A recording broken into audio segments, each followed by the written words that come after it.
Olá, olá, queridos alunos! Estamos iniciando a nossa aula de número 5 do nosso curso preparatório para o concurso do INSS na carreira de técnicos. Nas aulas anteriores, falamos sobre os princípios constitucionais da Seguridade Social. Lembra que eu destaquei para vocês lá, artigo 194 e incisos do parágrafo único da Constituição Federal. E aqueles 3 princípiozinhos voltados especificamente para o regime geral de previdência social, voltados lá para a Previdência, que estão no nosso artigo 195, artigo 195, parágrafo 5º e artigo 195, parágrafo 6º da Constituição. Nessa aula agora, começaremos a falar sobre as coberturas obrigatórias do regime geral de previdência social. O que a Previdência Social é obrigada a fazer. E essas coberturas obrigatórias vão estar destacadas para a gente lá no artigo 201 da Constituição. Então, naquela nossa parceriazinha bacana, dá uma paradinha aí, se você não leu ainda, dá uma paradinha, leia o artigo 201 inteiro, caput, incisos, parágrafos, todo ele, e aí a gente vai discutir esses assuntos aqui que são de suma importância, porque normalmente costumam ser cobrados nos concursos, beleza? Então vamos lá para os nossos slidezinhos bacanésimos, vamos iniciar os estudos das coberturas obrigatórias da Previdência Social.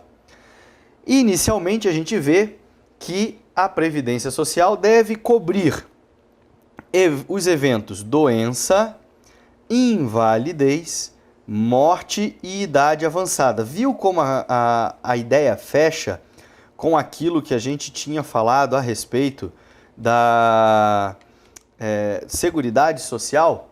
Lá na Seguridade Social a gente tinha lá incapacidade laboral, tá aqui ó, doença, invalidez, morte e idade avançada. Lembra que a gente comentou das situações de 60 anos ou mais, 65 anos ou mais? É isso aí. Então, tá aí, ó, na nossa querida Previdência Social, no nosso RGPS, a gente tem a cobertura obrigatória desses mesmos eventos, desses mesmos riscos sociais. Na sequência, a gente vai ter a proteção à maternidade, especialmente à gestante, proteção ao trabalho em situação de ao trabalhador, em situação de desemprego involuntário. Detalhe, esse é muito importante. Não estamos falando de seguro-desemprego, meus queridos, tá? Aqui estamos apenas falando com relação ao serviço de habilitação e reabilitação profissional, serviço do RGPS destinado aos seus beneficiários, tá?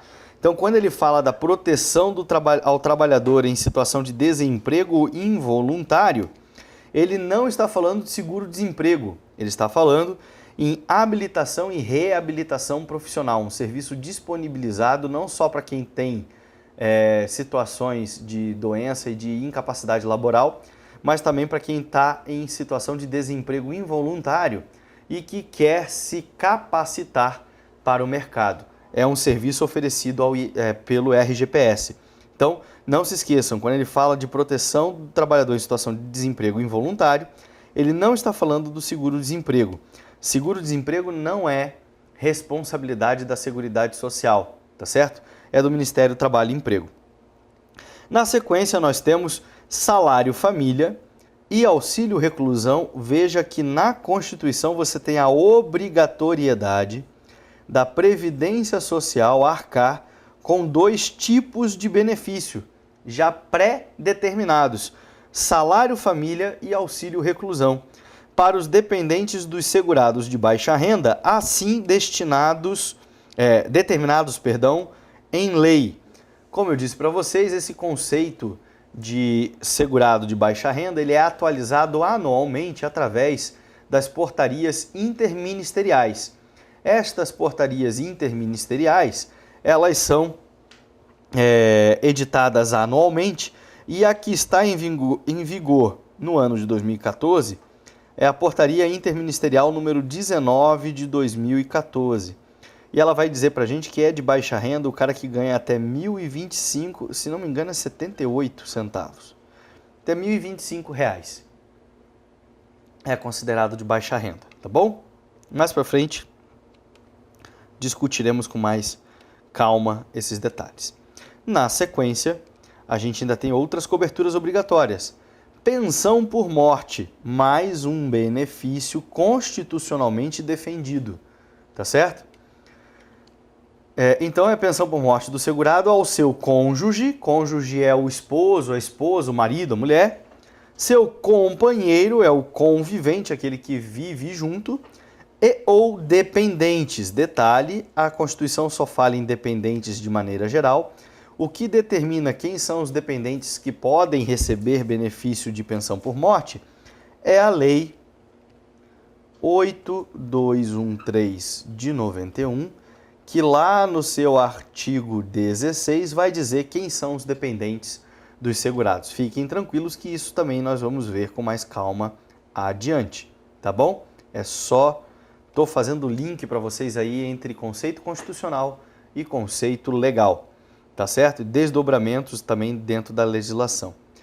Ainda é uma cobertura obrigatória a proibição de adoção de critérios e requisitos diferenciados para a concessão de aposentadoria aos beneficiários do RGPS, ressalvados os casos de atividade especial, tá certo? Casa lá com aquele conceito que a gente viu anteriormente da Seguridade Social. O que é atividade especial? Exercício de atividade laboral sob condições prejudiciais à saúde e ou integridade física do trabalhador, ou em casos de se tratar segurado portador de deficiência, nos termos definidos em lei complementar. Meus queridos, isso está na Constituição desde 1988, e a situação do critério especial para o portador de deficiência se aposentar com privilégios só foi definido ano passado pela Lei Complementar número 142 de 2013, de 88 até 2013. Foram 25 anos de espera para que o Congresso editasse a Lei Complementar, que permite a aposentadoria antecipada para o segurado portador de deficiência ou que venha a adquirir alguma deficiência depois de filiado ao regime geral, tá certo? Seguindo, nenhum benefício substitutivo do salário de contribuição ou do rendimento do trabalhador pode ter valor inferior a um salário mínimo. Todo benefício que for substitutivo de renda, ele não pode ter valor inferior a um salário mínimo. Salário mínimo do ano de 2014, R$ 724. Tá certo? Então não se esqueçam, nenhum benefício que substitua a renda ou o salário de contribuição do trabalhador ou do segurado pode ter valor inferior a um salário mínimo. Todos os salários de contribuição do segurado que serão considerados no cálculo da renda, desculpa, está escrito errado aqui, é renda, da renda do benefício, serão devidamente atualizados na forma da lei.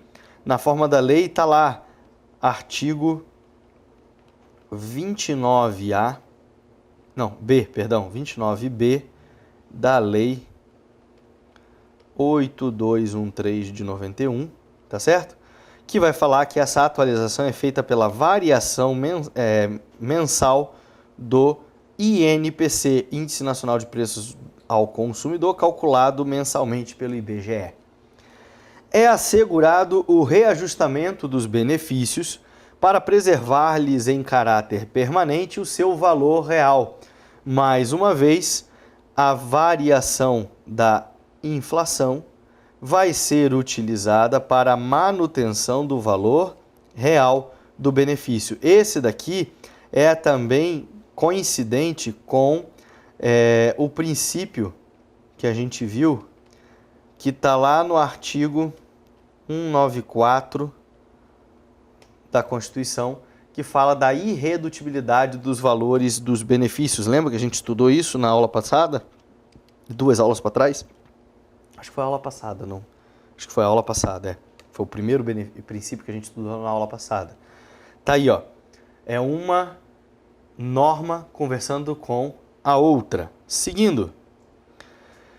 Está excluído como participante do regime geral de previdência social na condição de facultativo, ou seja, aquele que quer entrar porque faz parte da vontade dele, qualquer pessoa participante de RPPS. O que é RPPS? Regime próprio de previdência social.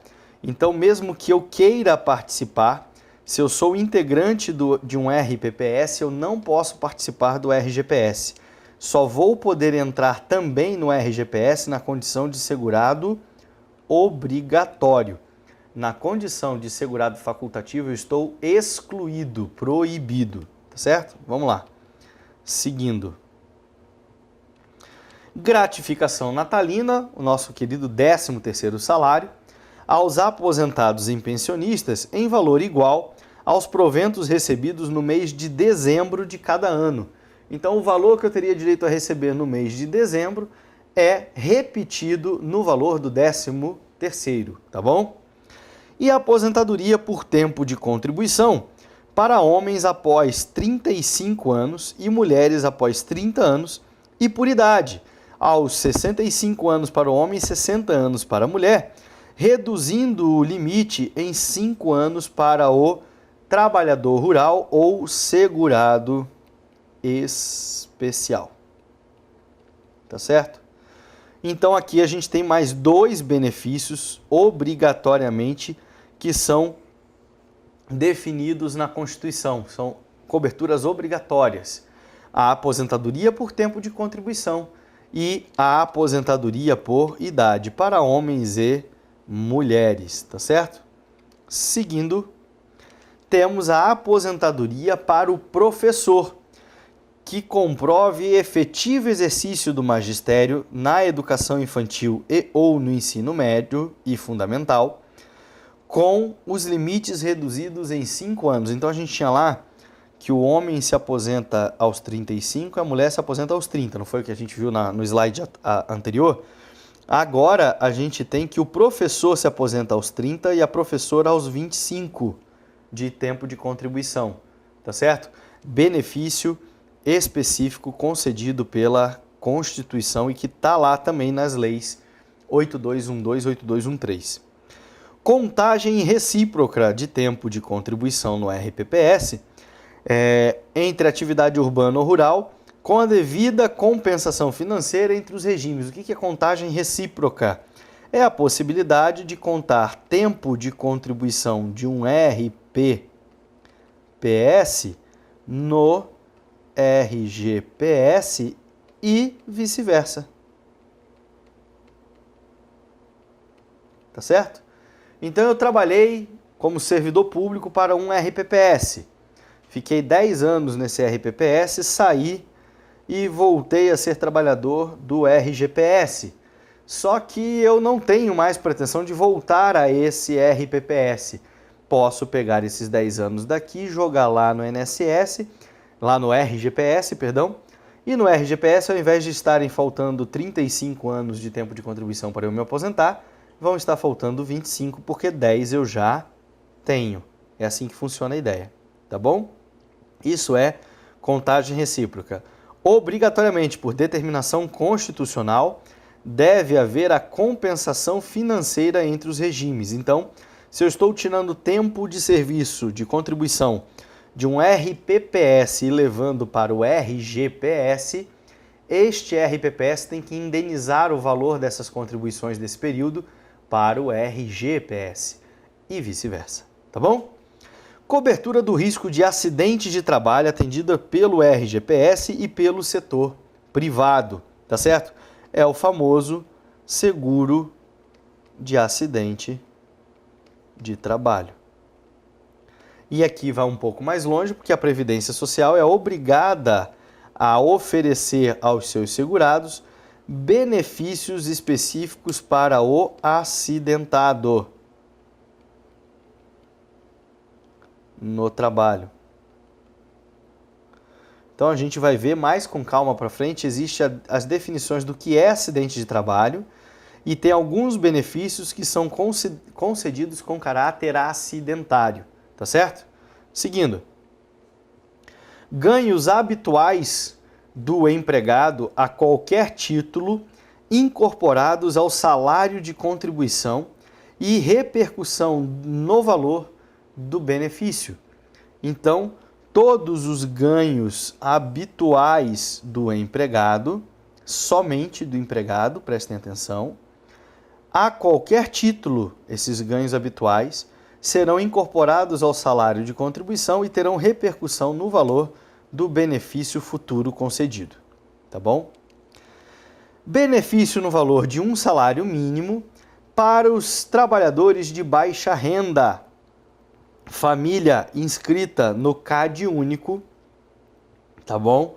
Que é o cadastro único do governo federal, e com renda familiar de no máximo 2 salários mínimos, ou sem renda própria, ou que se dedique ao trabalho exclusivamente doméstico, conforme disposição em lei, com alíquotas e carências inferiores às vigentes para os demais segurados. Este parágrafo foi acrescentado por uma emenda constitucional recente, se não me engano, de 2012. Me desculpe, mas me falha a memória agora, acho que 2011, a emenda constitucional. E aí teve a seguinte situação. Tivemos a edição da Lei 12.470 de 2011, que criou a fonte de custeio para a concessão deste benefício de um salário mínimo, que está definido neste parágrafo do artigo 201. Mas ainda não há regulamentação para a concessão do benefício. Quanto tempo, como que vai fazer para pedir o benefício, isso não foi regulado ainda. Só foi regulada a fonte de custeio. Quem se enquadra nessas situações, o que ela tem que fazer, como ela tem que contribuir, como ela tem que pagar para receber o benefício. Mas o tempo de contribuição, como que o benefício vai ser alcançado, enfim, isso ainda não teve regulamentação. E aí a gente entra no orçamento da Seguridade Social. Continuaremos a falar de Constituição, mas aos pouquinhos vamos entrar no estudo da Lei 8212 de 91, que é o nosso plano de custeio da Seguridade Social. Tá certo, galera? Então, com o início do estudo do orçamento da Seguridade Social, a gente também aos pouquinhos vai entrando lá na Lei 8212, que vai falar sobre o plano de custeio da Previdência Social. Então, a Seguridade Social vai ter o orçamento proposto da seguinte forma. Ó. A proposta de orçamento da Seguridade Social será elaborada de forma integrada pelos órgãos responsáveis pela saúde, previdência e assistência. São os conselhos nacionais, os órgãos responsáveis. Então, Conselho Nacional de Saúde, Conselho Nacional de Previdência Social e Conselho Nacional de Assistência Social vão elaborar de maneira integrada, tá certo? A proposta orçamentária da Seguridade Social, tendo em vista as metas e prioridades estabelecidas na Lei de Diretrizes Orçamentárias, assegurada a cada área a gestão de seus recursos. Está lá, artigo 195, parágrafo 2º da Constituição Federal, tá certo? Seguindo, como é feito o financiamento da Seguridade Social? De acordo com o caput do artigo 195, a Seguridade Social será financiada por toda a sociedade, de forma direta e indireta, mediante recursos provenientes da União, dos Estados, do Distrito Federal, dos municípios e de contribuições sociais oriundas da sociedade. Não se esqueçam que a gente tem também as contribuições indiretas, que a gente já falou, que são oriundas dos tributos. Lembre-se que eu falei, por exemplo, a gente tem financiamento vindo de loteria. Você vai lá jogar na Mega Sena e uma porcentagem do valor da sua aposta é revertida para a Seguridade Social. Então você contribuiu de maneira indireta, tá certo? Deixa eu apagar aqui. Vamos seguir. E a gente, antes de iniciar os estudos relacionados à área de contribuição e de financiamento da Seguridade Social, precisamos compreender os conceitos de empresa e empregador doméstico, porque estes conceitos são importantíssimos para que entendamos sobre quem a Seguridade Social está falando, tá? Quando ela diz que empresa tem que contribuir de tal forma, quando ela diz que o empregador doméstico tem que contribuir de tal forma, enfim, a gente tem que saber de quem que ela está falando. Então, ó, de acordo lá com o artigo 14 da Lei 8213 de 91, tá certo? A gente tem o conceito de empresa. O que é considerado empresa? É considerada empresa a firma individual ou sociedade que assuma o risco de atividade econômica urbana, desculpa, ficou faltando aqui, e rural, tá certo? Tanto atividade urbana quanto atividade rural, tá? E com fins lucrativos ou não, bem como os órgãos e entidades da administração pública direta, indireta e fundacional. Tudo isso é considerado empresa, está no conceito de empresa, tá certo? Então, revendo, é firma individual ou sociedade que assume o risco de atividade econômica urbana ou rural, desculpem, pode ser urbana ou rural, com fins lucrativos ou não. Então aqui você entra aquelas empresas de, como a gente diz, beneficentes, né, que não fazem partição de lucro, entidades filantrópicas e por aí e assim por diante, bem como os órgãos e entidades da administração pública direta, indireta e fundacional. Ainda, de acordo com o parágrafo único lá do artigo 14, a gente tem equiparado à empresa as seguintes pessoas, olha lá. O contribuinte individual com relação a quem lhe presta serviço, tá certo? Então, quando a gente fala do contribuinte individual em relação a quem lhe presta serviço, pense uma relação muito comum que todo mundo conhece, médico e secretária. O médico será contribuinte obrigatório segurado obrigatório na condição de contribuinte individual, tá certo? O médico ele é segurado obrigatório e está no conceito de contribuinte individual. Mais para frente a gente também vai ver isso com calma. Em relação a quem lhe presta serviço, a secretária não presta serviço ao médico? Foi contratada pelo médico. Então, quando isso acontecer, este médico, contribuinte individual, será equiparado à empresa, tá certo? Para fins previdenciários, tá? Para fins de contribuição social e de financiamento da Seguridade Social. A cooperativa, associação ou entidade de qualquer natureza ou finalidade, inclusive a missão diplomática e a repartição consular de carreira estrangeira, também são equiparados à empresa. O operador portuário e o órgão gestor de mão de obra, o chamado OGMO, também são equiparados à empresa. O proprietário, dono de obra de construção civil, quando pessoa, faltou um pessoa aqui, quando pessoa física, em relação ao segurado que lhe presta serviço. Então, o proprietário, dono de obra de construção civil, então eu estou construindo a minha casa. Sou pessoa física, não estou construindo através de empreiteira, nada. Eu fui lá e contratei o pedreiro, contratei o pintor, contratei o marceneiro, contratei o encanador, contratei o eletricista para construir a minha casa, tá certo? Eu, proprietário da obra, serei equiparado à empresa em relação aos segurados que me prestam serviço.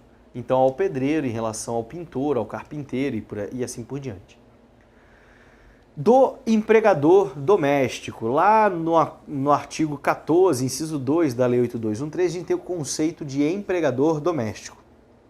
É considerado empregador doméstico a pessoa física ou a família que admite a seu serviço em sua residência para a atividade sem fins lucrativos, o empregado doméstico. Então, eu posso ser pessoa física ou família que admito para o serviço na minha residência e somente na minha residência tá certo? Empregado doméstico para exercer atividades sem fins lucrativos. Essa finalidade lucrativa da atividade é para o empregador. Eu não posso contratar, por exemplo, a dona Joaninha para ser a minha cozinheira, tá? E aí aproveito que ela tem mãos de fada, cozinha que é uma beleza, o feijão dela chega a parecer chocolate, não tem quem não coma. Aí eu começo a vender quentinha para fora, usando a mão de obra dela para cozinhar, fazer a comida e eu faço lá os marmitex, as quentinhas e começo a vender. Não posso. Se eu fizer isso, ela não é mais minha empregada doméstica, ela é minha empregada, tá certo? Segurada, e eu passo a me equiparar à empresa, tá? Então não existe mais o conceito de empregador doméstico e empregado doméstico, tá? Então a atividade sem fins lucrativos é sempre para o empregador. O empregador não pode admitir para o exercício de atividade com fins lucrativos o empregado doméstico. Detalhe, o empregador doméstico é obrigado a fazer uma contribuição ao seu encargo. Então, olha aqui, ó, a contribuição social a cargo do empregador doméstico não gera vínculo, ou seja, filiação ou inscrição deste, quem? Empregador doméstico, com o RGPS e nem é aproveitada para a sua pessoa. As contribuições sociais a cargo do empregador doméstico são aproveitadas para o empregado doméstico, não para o empregador. Se o empregador quiser ter vínculo com o RGPS, com o INSS, ele tem que fazer contribuições em nome próprio pelas maneiras permitidas em lei. Mas a contribuição que ele faz por ser empregador doméstico não tem absolutamente nada a ver com as contribuições pessoais dele para o RGPS. São contribuições destinadas ao seu empregado. E aí a gente vai ver a composição das receitas da Seguridade Social em âmbito federal. A gente tem 3 fontes básicas que compõem a receita da Seguridade Social. A gente tem receita oriunda da União, a gente tem receita oriunda das contribuições sociais e a gente tem receitas oriundas de outras fontes. Professor, outras fontes? Meu querido, desse jeitinho mesmo. Tá na Constituição, tá na Lei 8212, escrito desse jeito. Simplesmente de outras fontes, tá? Sem mais detalhes. Mas a gente vai entrar detalhadamente neste aspecto, neste assunto, sobre a composição das receitas da Seguridade Social em âmbito federal, na nossa próxima aula. Veremos uma a uma as contribuições e aos pouquinhos, como eu disse para vocês, a gente também vai acabar introduzindo nossos estudos da Lei 8212 e vamos falar da parte de custeio da Seguridade Social. Tá certo, galera? Não deixem de exercitar a matéria, como eu insisto para vocês no final das aulas. Sempre que possível, utilize o banco de questões do Aprova, utilizem a plataforma multimídia que o Aprova disponibiliza para vocês que vocês tenham sempre um estudo otimizado, tá certo? Bons estudos, galera, um forte abraço e a gente se encontra na nossa próxima aula. Até lá, valeu, tchau, tchau!